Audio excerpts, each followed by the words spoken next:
Welcome my YouTube channel MS teaching centre. मैं MS sir.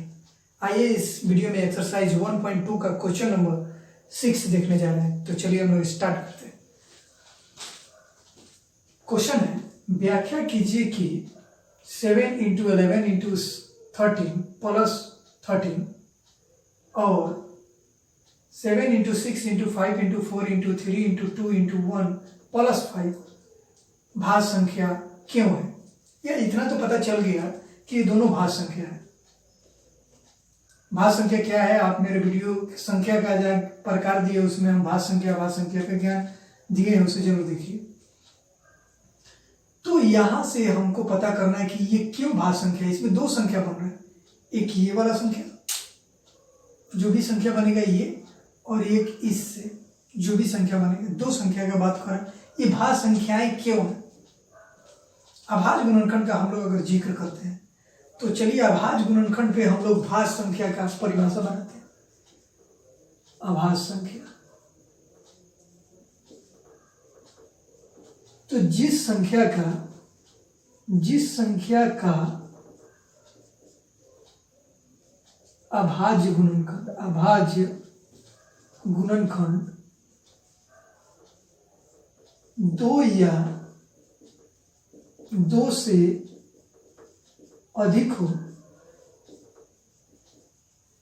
तो वह संख्या भाज्य संख्या कहलाता है। जरा विचार भी कर लेते हैं। अगर 2 को लीजिएगा तो 2 का अभाज्य गुणनखंड 2 ही होगा। 3 का लीजिएगा तो अभाज्य गुणनखंड 3 ही होगा। 4 का लीजिएगा तो 2 × 2 अभाज्य गुणनखंड इसका हो रहा है 2 हो रहा है, 2 बराबर। 5 लीजिएगा तो 5 ही रह जाएगा। 6 लीजिएगा तो 2 × 3 1 2 हो रहा है। अगर 10 लीजिएगा तो 2 × 5 2 हो रहा है। ये भी भाज्य है, ये भी भाज्य, ये भाज्य है, ये भी भाज्य है। ये भाज्य नहीं है, ये भाज्य है, ये भाज्य नहीं, ये भाज्य नहीं। अगर 20 लेते हैं तो 15 लेते हैं तो 3 × 5, 30 लेते हैं तो 2 × 3 × 5, 2 या 2 से अधिक तो जरूर वो क्या हो जाएगा, भाज्य हो जाएगा। यानी अभाज्य गुणनखंड का अभाज्य गुणनखंड पर एक भाज्य संख्या का डिफिनीशन बना। इसीलिए जब हम डिफिनीशन पढ़ा रहे थे भाज्य संख्या का तो मैं 2 ही जिक्र किया था और बोला था कि जब क्वेश्चन बताऊंगा तो आगे हम लोग अभाज्य गुणनखंड पर भी भाज्य संख्या का डिफिनीशन पढ़ेंगे, जो ये रहा, उसी से रिलेटेड ही है। अब यहाँ पे हम लोग विचार करते हैं। अब हमको पता चल गया अगर इस संख्या के अभाज्य गुणनखंड में 2 या 2 से अधिक अभाज्य गुणनखंड हो जाएगा तो ये भाज्य संख्या होगा। ये हमको पता चल गया।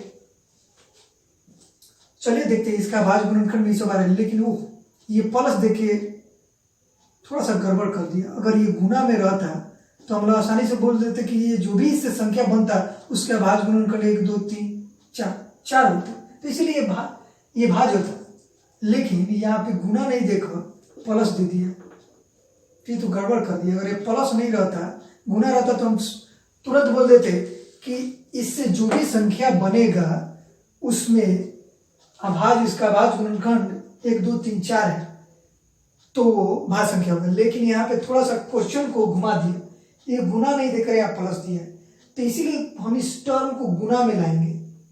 गुना में आ जाएगा, यानी गुना का मतलब हुआ कि इस टर्म को हम अभाज्य गुणनखंड निकालेंगे तो अभाज्य गुणनखंड निकल जाएगा। 2 हो या 2 से अधिक होगा तो कहेंगे भाज्य है, नहीं होगा तो कहेंगे नहीं भाज्य। लेकिन ये तो भाज्य है, वही दर्शाना है। तो चलिए इसको बनाते हैं।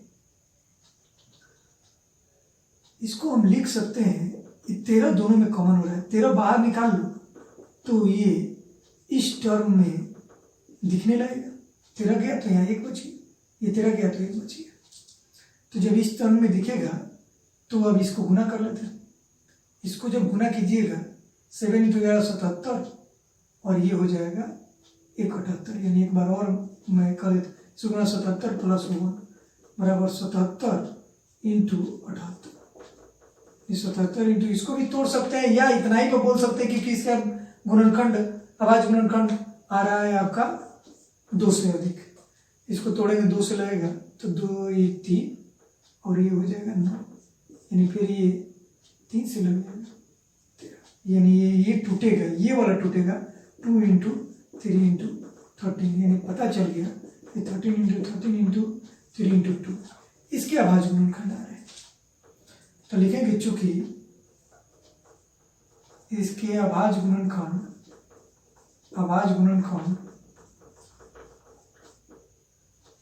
की संख्या 2 से अधिक है, 2 से अधिक है, इसलिए यह भाज्य संख्या है। एक का तो पता चल गया, फिर इसी तरह हम किसका निकालेंगे, इसी तरह इसका भी निकालेंगे। 7 into 6 into 5 into 4 into 3 into 2 into 1 plus 1, ये प्लस नहीं दिया रहता, गुना ही रहता तो हम सीधे बोल देते इतना इसका भाज्य गुणनखंड की संख्या है, इसीलिए भाज्य है। लेकिन यहाँ पर प्लस देखिए लफड़ा पैदा कर दिया, इसीलिए हम लोग पहले इसको प्लस को गुना के कंडीशन में लाए, जैसे इसको लाए। तो चलिए इस पे हम लोग यहाँ पे देख लेते हैं।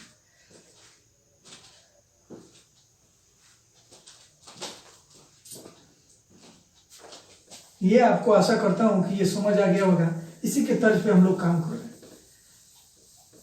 चलिए यही पे बना देते हैं।